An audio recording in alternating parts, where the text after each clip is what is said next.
There is a reason why my colleagues call me bishop, others call me pastor.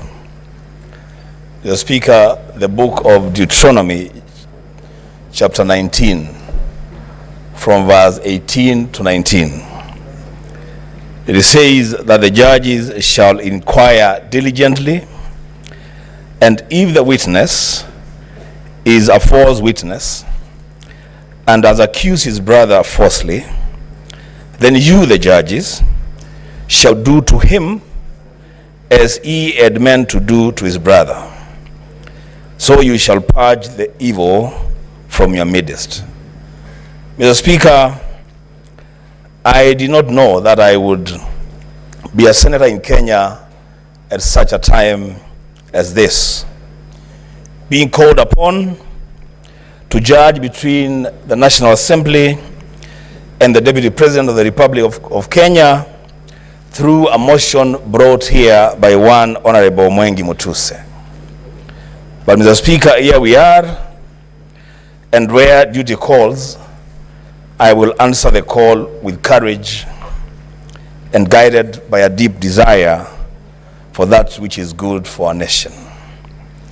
Mr. Speaker, I would have expected that the crumbling relationships within the Kenya Kwanza administration would perhaps have been handled within their PG or their Enock and resolved there. But because they have chosen this path, Mr. Speaker, they have made their bed, they must lie on it. Mr. Speaker, the mover of the impeachment motion must have a very dim view of the Senate of the Republic of Kenya. He comes to us with innuendos, falsehoods, sensational statements, and dropping of numbers without a shred of evidence. So, Speaker, he begins his own illustration by saying sometimes in 2023, he goes on, the Speaker, to speak about at another forum in September 2024.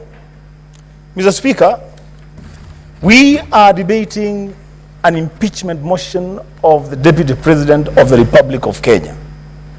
The least that these judges would have expected, the least that this country would have expected, is due diligence on the mover of the motion. Getting every event and every date right. In fact, going down to the minute, to the second. This is a serious issue, Mr. Speaker. But Mr. Speaker, because of time, I will say two things. One, let it be known to this House and to this country that those of us who subscribe to the ideals of the Azimio One Kenya Alliance are totally and grossly opposed to the idea of a government of shareholding. We don't subscribe to that idea. We believe in an all-inclusive government where every person and every region have their space in this country. But Mr. Speaker, when that matter was presented to us as an accusation, as a ground for impeachment of the Deputy President, during cross-examination and going through the evidence table before the Senate, it is clear to this House, it is clear to this country, that the idea of a government of shareholders is a foundational policy of the Kenya Kwanza administration.